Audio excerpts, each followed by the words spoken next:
सोचिए, अगर मैं आपसे कहूं कि आपकी जिंदगी का एक बहुत बड़ा हिस्सा आपके फैसलों से नहीं बल्कि आपकी आदतों से चलता है। आप सुबह उठते ही फोन क्यों देखते हैं?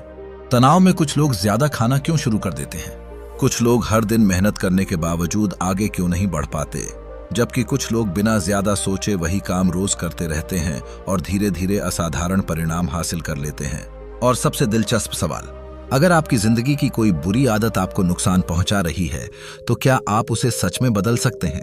इस सवाल का जवाब है हाँ, लेकिन आदत को बदलने के लिए सिर्फ मजबूत इच्छा शक्ति काफी नहीं है।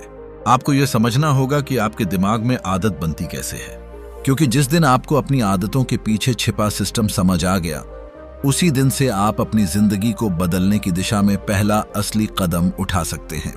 आज हम चार्ल्स डुहिग की प्रसिद्ध किताब द पावर ऑफ हैबिट की पूरी कहानी को आसान और कॉन्वर्सेशनल हिंदी में समझेंगे। यह सिर्फ आदतें बनाने की किताब नहीं है।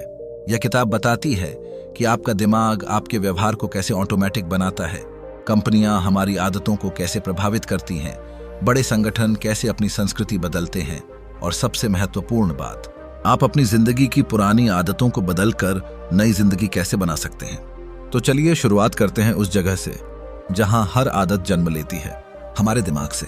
कल्पना कीजिए एक ऐसे व्यक्ति की जिसे कुछ भी याद नहीं रहता। वह अपने आसपास के लोगों को पहचान नहीं पाता। उसे कल क्या हुआ था यह याद नहीं रहता। कभी कभी उसे यह भी याद नहीं रहता कि वह किस कमरे में क्यों आया था, लेकिन फिर भी वह अपने घर में घूम सकता है। उसे पता होता है कि पानी कहाँ रखा है, उसे पता होता है कि रसोई कहाँ है। वह बाहर जाकर कुछ खरीद सकता है और फिर वापस घर आ सकता है।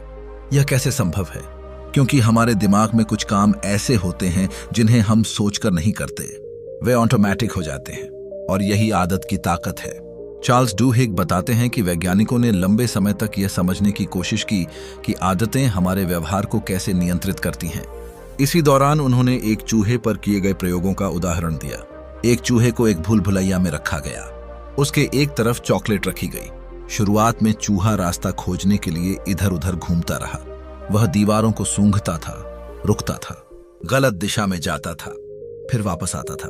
लेकिन जैसे जैसे वही प्रयोग दोहराया गया, कुछ बदलने लगा। चूहा तेजी से रास्ता खोजने लगा। बार बार अभ्यास के बाद उसे लगभग सोचना ही नहीं पड़ता था। वह भूल भुलैया में जाता और सीधे चॉकलेट की तरफ बढ़ जाता। वैज्ञानिकों ने उसके दिमाग की गतिविधि को देखा। शुरुआत में उसका दिमाग बहुत सक्रिय था, लेकिन जब वही काम बार बार दोहराया गया तो दिमाग की गतिविधि कम होने लगी। जैसे दिमाग कह रहा हो, मैं यह काम पहले से जानता हूं, अब मुझे हर कदम पर सोचने की जरूरत नहीं। यहीं से हमें आदत का पहला बड़ा रहस्य समझ आता है। आदत हमारे दिमाग की ऊर्जा बचाती है। अगर हमें रोज उठने से लेकर सोने तक हर छोटे काम के बारे में नए सिरे से फैसला लेना पड़े तो हमारा दिमाग जल्दी थक जाएगा। इसलिए दिमाग कुछ कामों को ऑटोमेटिक बना देता है, और यहीं से एक खास पैटर्न बनता है। इसे किताब में हैबिट लूप कहा गया है। इस हैबिट लूप के 3 हिस्से हैं। पहला है क्यू यानी संकेत, दूसरा है रूटीन यानी आपकी प्रतिक्रिया या व्यवहार, और तीसरा है रिवॉर्ड यानी इनाम। इसे एक आसान उदाहरण से समझते हैं। मान लीजिए आपका फोन टेबल पर रखा है। आपको नोटिफिकेशन की आवाज सुनाई देती है, यह क्यू है। आप फोन उठाते हैं और सोशल मीडिया खोलते हैं, यह रूटीन है। कुछ नया देखने, मैसेज पढ़ने या किसी नोटिफिकेशन का जवाब देने से आपको थोड़ी खुशी या एक्साइटमेंट मिलती है, यह रिवॉर्ड है। धीरे धीरे आपका दिमाग इस पूरी प्रक्रिया को याद कर लेता है। अब अगली बार नोटिफिकेशन की आवाज आते ही आपका हाथ अपने आप फोन की तरफ जाने लगता है। आपने फैसला नहीं किया, आपके दिमाग ने हैबिट लूप एक्टिवेट कर दिया। यही कारण है कि कई बार हम जानते हुए भी वही काम करते हैं जो हमारे लिए अच्छा नहीं है। हमें पता होता है कि ज्यादा देर तक फोन देखना समय बर्बाद कर रहा है। हमें पता होता है कि जंक फूड ज्यादा खाना सही नहीं है। हमें पता होता है कि सुबह देर तक सोना हमारे लक्ष्य को नुकसान पहुंचा रहा है, फिर भी हम वही करते हैं। क्यों? क्योंकि आदत हमेशा तर्क से नहीं चलती, वह एक पुराने न्यूरोलॉजिकल पैटर्न से चलती है। अब सवाल है, अगर आदत इतनी ताकतवर है तो इसे बदला कैसे जाए? यही किताब का सबसे महत्वपूर्ण विचार सामने आता है। आदत को बदलने का सबसे प्रभावी तरीका अक्सर पूरी रूटीन को मिटा देना नहीं होता, बल्कि उसी क्यू और उसी रिवॉर्ड के आसपास नई रूटीन बनाना होता है। इसे हैबिट रिप्लेसमेंट समझ सकते हैं। मान लीजिए किसी व्यक्ति को हर शाम तनाव के बाद मिठाई खाने की आदत है। शाम का समय क्यू हो सकता है, मिठाई खाना रूटीन है, और असली रिवॉर्ड शायद मिठाई नहीं बल्कि आराम महसूस करना या खुद को अच्छा महसूस कराना है। अगर वह व्यक्ति मिठाई को अचानक पूरी तरह बंद कर देता है तो दिमाग पुराने रिवॉर्ड को खोजता रहेगा। लेकिन अगर वह उसी समय टहलने निकल जाए, किसी दोस्त से बात करे या कोई दूसरा ऐसा व्यवहार करे जिससे उसे वही इमोशनल रिलीफ मिले, तो धीरे धीरे नई रूटीन पुरानी रूटीन की जगह ले सकती है। लेकिन यहाँ एक महत्वपूर्ण बात है, सिर्फ रूटीन बदलना हमेशा आसान नहीं होता, क्योंकि आदत के पीछे एक और ताकत काम करती है, वह है क्रेविंग। जब दिमाग किसी क्यू और रिवॉर्ड के बीच संबंध बना लेता है तो वह रिवॉर्ड की उम्मीद करने लगता है, और यही एक्सपेक्टेशन आदत को शक्तिशाली बनाती है। उदाहरण के लिए, अगर आपको हर सुबह चाय के साथ कुछ मीठा खाने की आदत है, तो कुछ समय बाद सिर्फ चाय की खुशबू भी आपके दिमाग में उस मीठे की इच्छा पैदा कर सकती है। आपने अभी कुछ खाया नहीं है, फिर भी क्रेविंग शुरू हो चुकी है। यही क्रेविंग हैबिट लूप को मजबूत करती है, और कंपनियां इस मनोविज्ञान को बहुत अच्छी तरह समझती हैं।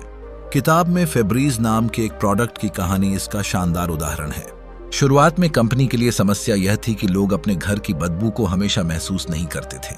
जो चीज रोज मौजूद रहती है उसके प्रति हमारा दिमाग धीरे धीरे इंसेंसिटिव हो जाता है। इसलिए लोगों को यह समझाना मुश्किल था कि उन्हें ऐसा प्रोडक्ट क्यों खरीदना चाहिए। फिर मार्केटिंग स्ट्रेटेजी बदली गई। प्रोडक्ट को सिर्फ बैड स्मेल हटाने वाले सॉल्यूशन की तरह नहीं दिखाया गया, उसे सफाई की पूरी रूटीन के अंतिम रिवॉर्ड से जोड़ा गया। लोग कमरा साफ करते, बेड ठीक करते, फिर आखिर में फेब्रीज का इस्तेमाल करते। अब उसकी खुशबू सफाई की कंप्लीशन का सिग्नल बन गई।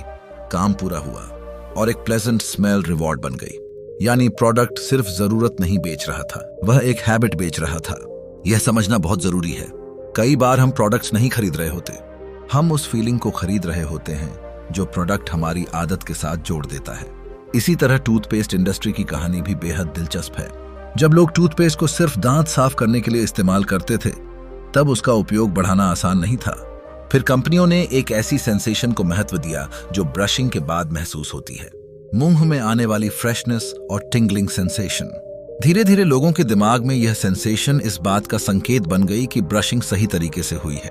अब अगर किसी दिन ब्रशिंग के बाद वह सेंसेशन नहीं मिलती, तो कुछ लोगों को लगता है कि सफाई अधूरी रह गई। यानी एक सामान्य सेंसेशन भी रिवॉर्ड बन सकती है, और यही हैबिट लूप की शक्ति है।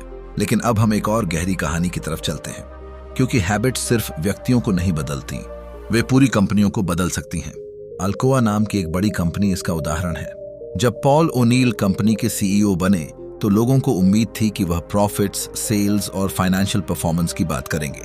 लेकिन उन्होंने एक ऐसी चीज पर जोर दिया जिसे बहुत से लोग उस समय बोरिंग समझ सकते थे, सेफ्टी। उन्होंने कहा कि कंपनी को वर्कप्लेस सेफ्टी को सर्वोच्च प्राथमिकता बनाना चाहिए। पहली नजर में यह सिर्फ एक सेफ्टी पॉलिसी लग सकती थी, लेकिन इसके पीछे एक बड़ा बदलाव छिपा था। जब कंपनी ने सेफ्टी इंसिडेंट्स को ट्रैक करना शुरू किया तो मैनेजर्स को दूसरे ऑपरेशनल प्रॉब्लम्स के बारे में भी ज्यादा जानकारी मिलने लगी। किसी दुर्घटना की वजह जानने के लिए उन्हें प्रोसेसेस को समझना पड़ता था, कम्युनिकेशन बेहतर करनी पड़ती थी, एम्प्लॉयज और मैनेजर्स के बीच कोऑर्डिनेशन बढ़ाना पड़ता था। धीरे धीरे एक छोटी सी प्रायोरिटी ने संगठन के कई दूसरे हिस्सों को प्रभावित करना शुरू कर दिया। इसे कीस्टोन हैबिट का उदाहरण माना जाता है। कीस्टोन हैबिट यानी ऐसी आदत जो अकेले एक व्यवहार को नहीं बदलती, बल्कि दूसरी कई हैबिट्स को भी प्रभावित करती है। व्यक्तिगत जिंदगी में भी ऐसी हैबिट्स मौजूद होती हैं। मान लीजिए कोई व्यक्ति रोज एक्सरसाइज करना शुरू करता है। हो सकता है एक्सरसाइज सिर्फ शरीर को बदलने तक सीमित न रहे। एक्सरसाइज करने वाला व्यक्ति अपने खाने पर भी ध्यान देने लगे, उसकी नींद बेहतर हो जाए, उसका कॉन्फिडेंस बढ़े, उसका दिन ज्यादा स्ट्रक्चर्ड हो जाए, और वह अपने दूसरे कामों में भी डिसिप्लिन महसूस करने लगे। एक छोटी हैबिट कई दूसरी हैबिट्स को ट्रिगर कर सकती है। यही कारण है कि जिंदगी बदलने के लिए हर चीज एक साथ बदलने की कोशिश करना जरूरी नहीं। कभी कभी आपको सिर्फ एक सही हैबिट चुननी होती है। लेकिन आदतों की दुनिया में एक और बड़ा सवाल है, क्या इंसान किसी बेहद पुरानी और मजबूत आदत को बदल सकता है? किताब में गैम्बलर्स और कंपल्सिव बिहेवियर्स के उदाहरण इस बात को समझने में मदद करते हैं। जब कोई व्यक्ति किसी व्यवहार से बार बार रिवॉर्ड प्राप्त करता है तो उसका दिमाग उस रिवॉर्ड की उम्मीद करना सीख सकता है, और कुछ परिस्थितियों में क्रेविंग इतनी शक्तिशाली हो जाती है कि व्यक्ति परिणामों को जानते हुए भी पुराने बिहेवियर की तरफ लौटता है। यही कारण है कि हैबिट चेंज केवल मैं अब से नहीं करूंगा कहने से हमेशा नहीं होता। आपको उस बिहेवियर के पीछे छिपे क्यू और रिवॉर्ड को समझना पड़ता है। आपको यह पता लगाना पड़ता है कि वास्तव में आपको चाहिए क्या। कभी हमें खाने की जरूरत नहीं होती, हमें ब्रेक चाहिए होता है। कभी हमें सोशल मीडिया की जरूरत नहीं होती, हमें डिस्ट्रैक्शन चाहिए होता है। कभी हमें शॉपिंग की जरूरत नहीं होती, हमें एक्साइटमेंट या इमोशनल कंफर्ट चाहिए होता है। और जब आप असली रिवॉर्ड पहचान लेते हैं, तब नई रूटीन बनाना ज्यादा आसान हो सकता है। अब एक बेहद महत्वपूर्ण कहानी की तरफ आते हैं। एक व्यक्ति की कहानी जिसने वर्षों से अपनी जिंदगी में बहुत बड़ा बदलाव किया। उसकी पुरानी जिंदगी में अल्कोहल, स्मोकिंग और दूसरी डिस्ट्रक्टिव हैबिट्स शामिल थीं। लेकिन एक समय ऐसा आया जब उसने अपनी जिंदगी बदलने का निर्णय लिया। उसने एक ऐसी हैबिट चुनी जो उसके लिए सबसे महत्वपूर्ण थी। उसने अपने जीवन की एक बड़ी समस्या को टारगेट बनाया और धीरे धीरे एक नई आइडेंटिटी बनने लगी। वह व्यक्ति एक्सरसाइज करने लगा, नई जगहों पर जाने लगा, नई चीजें सीखने लगा, नए लोगों से मिला और उसकी एक हैबिट ने दूसरी हैबिट्स को जन्म देना शुरू किया। यह किताब एक बहुत महत्वपूर्ण विचार सामने रखती है। जब आप एक हैबिट बदलते हैं तो कई बार आप सिर्फ बिहेवियर नहीं बदल रहे होते, आप अपनी आइडेंटिटी बदलना शुरू कर रहे होते हैं। पहले आप कहते हैं, मैं एक्सरसाइज करने की कोशिश कर रहा हूं। फिर धीरे धीरे आप कहने लगते हैं, मैं ऐसा व्यक्ति हूं जो एक्सरसाइज करता है। यह छोटा सा फर्क बहुत शक्तिशाली है, क्योंकि बिहेवियर को बनाए रखने के लिए सिर्फ मोटिवेशन पर निर्भर रहने की बजाय आप अपनी सेल्फ इमेज बदल रहे होते हैं। अब मान लीजिए आप खुद से कहते हैं, मैं पढ़ाई करने की कोशिश कर रहा हूं, लेकिन कुछ समय बाद आप खुद को एक ऐसे व्यक्ति के रूप में देखने लगते हैं जो रोज सीखता है। तो डिसीजन लेने का तरीका बदल सकता है। अब पढ़ाई करना कोई मजबूरी नहीं लगती, वह आपकी आइडेंटिटी का हिस्सा बनने लगती है। लेकिन हैबिट्स की कहानी सिर्फ व्यक्तिगत जिंदगी तक सीमित नहीं है, यह हमारे खरीदारी के फैसलों तक भी पहुंचती है। सुपरमार्केट्स और रिटेलर्स लोगों की शॉपिंग हैबिट्स को समझने के लिए बहुत सारा डेटा इस्तेमाल करते हैं।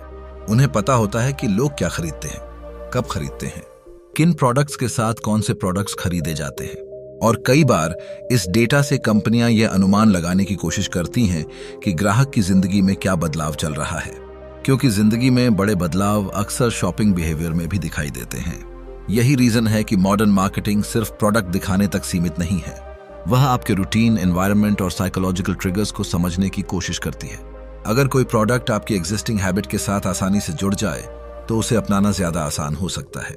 यही प्रिंसिपल नए हैबिट्स बनाने में भी इस्तेमाल किया जा सकता है। अगर आप रोज पढ़ना चाहते हैं तो किताब को ऐसी जगह रखें जहां आपकी नजर बार बार जाए। अगर आप सुबह एक्सरसाइज करना चाहते हैं तो रात में ही अपने कपड़े तैयार रखें।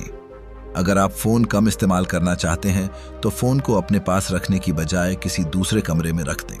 यानी एनवायरनमेंट को बदलना भी हैबिट चेंज का हिस्सा है। अब एक और बड़ा सवाल आता है, अगर हैबिट इतनी ऑटोमेटिक है तो क्या हम इसके लिए पूरी तरह जिम्मेदार हैं? यहाँ किताब इंडिविजुअल रिस्पॉन्सिबिलिटी और हैबिट के बीच एक संतुलन दिखाती है। आदतें शक्तिशाली हैं, लेकिन इसका मतलब ये नहीं कि हम पावरलेस हैं। एक बार जब आपको हैबिट लूप समझ आ जाता है तब आपके पास इंटरवेंशन का मौका आता है। आप क्यू पहचान सकते हैं, आप रूटीन पहचान सकते हैं, आप रिवॉर्ड पहचान सकते हैं और फिर आप प्रयोग कर सकते हैं। मान लीजिए आपको हर शाम ऑफिस के बाद कुछ अनहेल्थी खाने की इच्छा होती है। पहले खुद से पूछिए, क्या मुझे सच में भूख लगती है, या मैं थकान से एस्केप करना चाहता हूं, या मुझे थोड़ी खुशी चाहिए, या मैं बस ब्रेक चाहता हूं। अब मान लीजिए आपको पता चलता है कि असली रिवॉर्ड सोशल इंटरेक्शन है, तो आप स्नैक खरीदने की बजाय किसी कॉलीग के साथ कुछ मिनट बात कर सकते हैं। अगर क्रेविंग कम हो जाए तो आपको पता चल गया कि समस्या सिर्फ फूड नहीं थी, असल जरूरत कुछ और थी। यही हैबिट एनालिसिस है, और यह एनालिसिस आपको अपनी जिंदगी में छोटे छोटे एक्सपेरिमेंट्स करने की अनुमति देता है। अब बात करते हैं विल पावर की। हम अक्सर मानते हैं कि सफल लोग इसलिए सफल हैं क्योंकि उनकी विल पावर बहुत स्ट्रांग है, लेकिन किताब बताती है कि विल पावर भी एक तरह की हैबिट बन सकती है। जो लोग पहले से कुछ सिचुएशंस के लिए रूटीन तैयार रखते हैं, उनके लिए कठिन परिस्थितियों में सही डिसीजन लेना आसान हो सकता है। मान लीजिए कोई व्यक्ति तय कर चुका है कि अगर उसे सुबह उठने का मन नहीं करेगा तब भी वह सिर्फ 5 मिनट के लिए बाहर निकलेगा। अब डिसीजन पहले ही लिया जा चुका है, उसे उस मोमेंट में अपने दिमाग से नेगोशिएशन नहीं करनी पड़ेगी। यही प्री डिसाइडेड बिहेवियर आपकी विल पावर पर प्रेशर कम कर सकता है। इसे आप अपने जीवन में भी इस्तेमाल कर सकते हैं। अगर आपको पढ़ाई करनी है तो सिर्फ ये मत कहिए कि मैं आज पढ़ूंगा, बल्कि अपने दिमाग के लिए एक क्लियर रूटीन बनाइए। एक निश्चित समय, एक निश्चित जगह, एक निश्चित शुरुआत। जितना कम डिसीजन लेना पड़ेगा उतना आसान हैबिट बनाना हो सकता है। अब एक बेहद इंटरेस्टिंग बात, कई हैबिट्स खुद से शुरू नहीं होती। हमारे आसपास के लोग भी हमारी हैबिट्स को प्रभावित करते हैं। आप जिन लोगों के साथ रहते हैं उनके रूटीन्स आपके बिहेवियर पर असर डाल सकते हैं। अगर आपके दोस्त रोज एक्सरसाइज करते हैं तो आपके लिए एक्सरसाइज करना ज्यादा नॉर्मल महसूस हो सकता है। अगर आपके आसपास के लोग हमेशा देर से आते हैं तो पंक्चुअलिटी बनाए रखना मुश्किल लग सकता है। अगर घर में हर शाम टेलीविजन चलता है तो बिना सोचे टेलीविजन ऑन करना एक हैबिट बन सकता है। इसलिए कभी कभी हैबिट बदलने के लिए सिर्फ खुद को बदलना पर्याप्त नहीं होता, आपको अपना एनवायरनमेंट भी बदलना पड़ता है। लेकिन इसका मतलब यह नहीं कि आपको अपने सभी पुराने रिश्ते खत्म करने हैं। बस इतना समझना है कि एनवायरनमेंट साइलेंट टीचर की तरह काम करता है, वह आपको रोज छोटे छोटे संकेत देता रहता है। अब चलिए किताब के एक और बड़े विचार पर आते हैं, क्रेविंग। यही वह चीज है जो हैबिट को मजबूत बनाती है। आपने शायद देखा होगा कि कोई एडवर्टाइजमेंट देखकर अचानक किसी चीज को खाने का मन हो जाता है। किसी खास जगह की स्मेल से बचपन की याद आ जाती है, किसी सॉन्ग से पुरानी फीलिंग वापस आ जाती है। क्यों? क्योंकि आपका दिमाग संकेतों और भावनाओं के बीच संबंध बना चुका है। इसलिए नई हैबिट बनाते समय रिवॉर्ड को स्पष्ट बनाना उपयोगी हो सकता है। मान लीजिए आप रोज एक्सरसाइज करना चाहते हैं। एक्सरसाइज के बाद खुद को कोई छोटा प्लेजेंट रिवॉर्ड देना, या कम से कम ये कॉन्शियसली नोटिस करना कि एक्सरसाइज के बाद आपको कैसा महसूस हो रहा है, दिमाग को नए बिहेवियर के साथ पॉजिटिव एसोसिएशन बनाने में मदद कर सकता है। लेकिन ध्यान रहे, हर हैबिट तुरंत नहीं बनती। कई बार शुरुआत में आपको कॉन्शियसली एफर्ट करना पड़ता है, आपको खुद को याद दिलाना पड़ता है, आपको रेजिस्टेंस महसूस होता है, फिर रेपिटेशन के साथ बिहेवियर ऑटोमेटिक होने लगता है। यही रीजन है कि शुरुआत में छोटी हैबिट्स ज्यादा प्रैक्टिकल हो सकती हैं। अगर आप रोज सिर्फ 10 मिनट पढ़ते हैं तो वह शुरुआत में छोटा लग सकता है, लेकिन 10 मिनट की कंसिस्टेंसी कभी कभी 1 घंटे के अचानक एंथुजियाज्म से ज्यादा पावरफुल होती है, क्योंकि हैबिट का खेल इंटेंसिटी से ज्यादा रेपिटेशन का खेल है। अब सोचिए, अगर आपकी जिंदगी में कोई एक हैबिट ऐसी है जो आपको रोज थोड़ा पीछे खींच रही है, तो क्या होगा अगर आप उसे बदल दें? शायद परिणाम पहले दिन दिखाई न दे, दूसरे दिन भी नहीं, 1 सप्ताह बाद भी शायद कोई बड़ा फर्क न दिखे, लेकिन हैबिट का असली असर अक्सर कंपाउंड होकर सामने आता है। छोटे बिहेवियर बार बार दोहराए जाते हैं, फिर वे आपकी रूटीन बनते हैं। रूटीन आपकी आइडेंटिटी को प्रभावित करती है और आइडेंटिटी आपके भविष्य के डिसीजंस को प्रभावित करती है। इसलिए छोटी हैबिट को कभी छोटा मत समझिए। एक छोटा डिसीजन अगर हजारों बार दोहराया जाए तो उसका परिणाम बहुत बड़ा हो सकता है। अब किताब के उस हिस्से पर आते हैं जहां हैबिट और सोसाइटी के बीच कनेक्शन दिखाई देता है। किसी ऑर्गेनाइजेशन में भी हैबिट्स होती हैं। लोग मीटिंग्स कैसे करते हैं, इंफॉर्मेशन कैसे शेयर करते हैं, मिस्टेक्स पर कैसे रिएक्ट करते हैं, एम्प्लॉइज प्रॉब्लम्स कैसे रिपोर्ट करते हैं, मैनेजर्स डिसीजंस कैसे लेते हैं, ये सब ऑर्गेनाइजेशनल रूटीन्स बन सकती हैं। और जब ऑर्गेनाइजेशन में कुछ रूटीन्स बहुत लंबे समय तक चलती हैं तो वे कल्चर का हिस्सा बन जाती हैं। यही कारण है कि किसी कंपनी को बदलना सिर्फ नए रूल्स बनाने से संभव नहीं होता। आपको उन डेली रूटीन्स को बदलना पड़ता है जिनके जरिए लोग काम करते हैं। एक ऑर्गेनाइजेशन में अगर लोग प्रॉब्लम्स छिपाते हैं तो सिर्फ ईमानदार बनिए कहना पर्याप्त नहीं। आपको ऐसा सिस्टम बनाना होगा जहां प्रॉब्लम बताने पर व्यक्ति को पनिशमेंट का डर न हो। अगर टीम वर्क चाहिए तो ऐसा एनवायरनमेंट चाहिए जहां कोऑपरेशन रिवॉर्ड हो। यानी बड़े बदलाव के लिए छोटे डेली बिहेवियर्स बदलने पड़ते हैं। यही प्रिंसिपल हमारी पर्सनल लाइफ पर भी लागू होता है। आप सिर्फ ये कहकर सक्सेसफुल नहीं बन सकते कि मुझे सक्सेसफुल होना है। आपको यह देखना होगा कि सक्सेसफुल व्यक्ति के दिन में कौन से बिहेवियर्स रिपीट होते हैं। वह सुबह क्या करता है, काम शुरू कैसे करता है, डिस्ट्रैक्शन से कैसे बचता है, सीखने के लिए कितना समय देता है और फेलियर के बाद क्या करता है। जब आप इन बिहेवियर्स को समझते हैं तब बड़े गोल्स छोटे रूटीन्स में बदलने लगते हैं। अब यहाँ एक बात बहुत ध्यान से समझिए, आदत बदलने का मतलब यह नहीं है कि आपका जीवन हमेशा परफेक्ट हो जाएगा। आप पुरानी हैबिट में वापस जा सकते हैं। आप एक दिन एक्सरसाइज मिस कर सकते हैं, आप 2 दिन पढ़ाई नहीं कर सकते, आप फिर से फोन ज्यादा इस्तेमाल कर सकते हैं। लेकिन एक गलती का मतलब यह नहीं कि पूरी जर्नी खत्म हो गई। असल सफलता यह है कि आप अपने पैटर्न को पहचानें और वापस लौट आएं। क्योंकि हैबिट चेंज परफेक्शन का खेल नहीं है, यह रेपिटेशन और रिकवरी का खेल है। आप गिरते हैं, आप नोटिस करते हैं, आप समझते हैं कि ट्रिगर क्या था और फिर आप दोबारा कोशिश करते हैं। अब अपनी जिंदगी के बारे में सोचिए, आपकी कौन सी आदत बिना सोचे शुरू हो जाती है? सुबह उठते ही फोन, तनाव में खाना, काम टालना, हर थोड़ी देर में नोटिफिकेशंस चेक करना, रात को देर तक जागना, या फिर कोई अच्छी हैबिट जैसे रोज पढ़ना, सुबह वॉक करना, वर्कआउट करना, काम की प्लानिंग करना, किसी स्किल पर प्रैक्टिस करना। इनमें से हर बिहेवियर के पीछे कोई ना कोई क्यू, रूटीन और रिवॉर्ड हो सकता है। अगर आप अपनी हैबिट्स को समझना शुरू कर दें तो आप अपने बिहेवियर को जज करने की बजाय उसे ऑब्जर्व करना शुरू करेंगे। और यही एक बड़ा बदलाव है। मैं इतना लेजी क्यों हूं? इस सवाल की जगह आप पूछ सकते हैं, मैं काम टालता कब हूं? उससे ठीक पहले क्या होता है? काम टालने के बाद मुझे क्या मिलता है? शायद आंसर होगा रिलीफ। आपको थोड़ी देर के लिए स्ट्रेस से राहत मिलती है। अब समस्या मैं लेजी हूं नहीं रही। समस्या है कि आपका दिमाग स्ट्रेस से बचने के लिए प्रोक्रेस्टिनेशन को रिवॉर्ड कर रहा है, और अब आप उस रिवॉर्ड के लिए कोई बेहतर रूटीन खोज सकते हैं।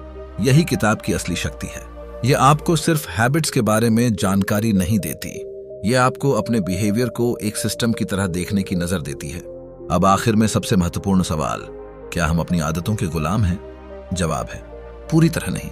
आपकी हैबिट्स आपके बिहेवियर को इन्फ्लुएंस कर सकती हैं। वे आपके डिसीजंस को आसान या मुश्किल बना सकती हैं। वे आपकी एनर्जी बचा सकती हैं। वे आपको ऑटोमेटिक बिहेवियर की तरफ धकेल सकती हैं। लेकिन अवेयरनेस आपको उस लूप को देखने का मौका देती है, और जिस चीज को आप देख सकते हैं उसे बदलने की संभावना पैदा होती है। शायद आपकी जिंदगी बदलने के लिए आपको एक साथ 10 चीजें बदलने की जरूरत नहीं है। शायद आपको सिर्फ एक हैबिट चुननी है, एक ऐसी हैबिट जो बाकी कई बिहेवियर्स को बेहतर दिशा में ले जा सके। सुबह जल्दी उठना नहीं हो रहा तो शायद रात में सोने की रूटीन बदलना शुरू कीजिए। पढ़ाई नहीं हो रही तो सिर्फ आज 3 घंटे पढ़ूंगा मत कहिए। एक निश्चित समय पर सिर्फ 10 मिनट की शुरुआत कीजिए। एक्सरसाइज नहीं हो रही तो जिम मेंबरशिप लेने से पहले रोज कुछ मिनट चलना शुरू कीजिए। फोन कम इस्तेमाल करना है तो सिर्फ विल पावर पर भरोसा मत कीजिए। अपने फोन के लिए एनवायरनमेंट बदल दीजिए। याद रखिए, आपको अपनी पूरी जिंदगी एक दिन में बदलने की जरूरत नहीं है। आपको सिर्फ आज की एक छोटी रूटीन को थोड़ा बेहतर बनाना है, फिर उसे दोहराना है और फिर दोहराना है। धीरे धीरे वही रेपिटेशन आपकी पहचान का हिस्सा बन सकती है। और यही द पावर ऑफ हैबिट का सबसे गहरा संदेश है। आपकी जिंदगी में जो कुछ बार बार होता है वह संयोग नहीं रहता, वह धीरे धीरे आपकी आदत बन जाता है, और आपकी आदतें मिलकर आपकी जिंदगी की दिशा तय करती हैं। इसलिए अगर आप अपनी जिंदगी बदलना चाहते हैं तो सिर्फ अपने बड़े गोल्स को मत देखिए, अपने छोटे छोटे डेली पैटर्न्स को देखिए, क्योंकि भविष्य अक्सर किसी एक बड़े डिसीजन से नहीं बनता, वह उन छोटे डिसीजन से बनता है जिन्हें हम हर दिन दोहराते हैं। आज आप जिस समय फोन उठाते हैं, जिस समय काम शुरू करते हैं, जिस समय खाना खाते हैं, जिस समय सोते हैं, जिस तरह स्ट्रेस का सामना करते हैं, और जिस तरह अपने लक्ष्य की तरफ एक छोटा कदम उठाते हैं, ये सभी चीजें मिलकर आपकी जिंदगी का रास्ता बनाती हैं। और शायद सबसे खूबसूरत बात यह है कि अगर कोई पुरानी हैबिट सीखी जा सकती है तो नई हैबिट भी सीखी जा सकती है। अगर दिमाग किसी बिहेवियर को ऑटोमेटिक बना सकता है तो वह किसी बेहतर बिहेवियर को भी ऑटोमेटिक बना सकता है। आपको बस अपने हैबिट लूप को पहचानना है, उसके पीछे छिपे रिवॉर्ड को समझना है, एक बेहतर रूटीन तैयार करनी है, और फिर उसे इतना दोहराना है कि आपका दिमाग खुद कहने लगे, अब मुझे इसके बारे में सोचना नहीं पड़ता। यही वह मोमेंट है जब डिसिप्लिन धीरे धीरे हैबिट बन जाता है, और हैबिट धीरे धीरे आपकी आइडेंटिटी बन जाती है। तो आज इस वीडियो को खत्म करने से पहले खुद से एक सवाल पूछिए, मेरी जिंदगी की वह एक आदत कौन सी है जिसे अगर मैं बदल दूं तो मेरी बाकी जिंदगी भी बेहतर हो सकती है। सवाल छोटा है, लेकिन इसका जवाब आपकी जिंदगी की दिशा बदल सकता है, क्योंकि आपकी जिंदगी सिर्फ उन बड़े फैसलों का परिणाम नहीं है जो आपने कभी कभी लिए हैं। आपकी जिंदगी उन छोटे कामों का भी परिणाम है जिन्हें आपने बार बार किया है। और अगर आज से आप अपने उन छोटे कामों को समझना शुरू कर दें तो शायद आने वाला कल वैसा न हो जैसा आपका बीता हुआ कल था। क्योंकि आदतें सिर्फ यह तय नहीं करती कि हम आज क्या करते हैं, वे धीरे धीरे यह भी तय करती हैं कि हम कल कौन बनेंगे। और यही है द पावर ऑफ हैबिट।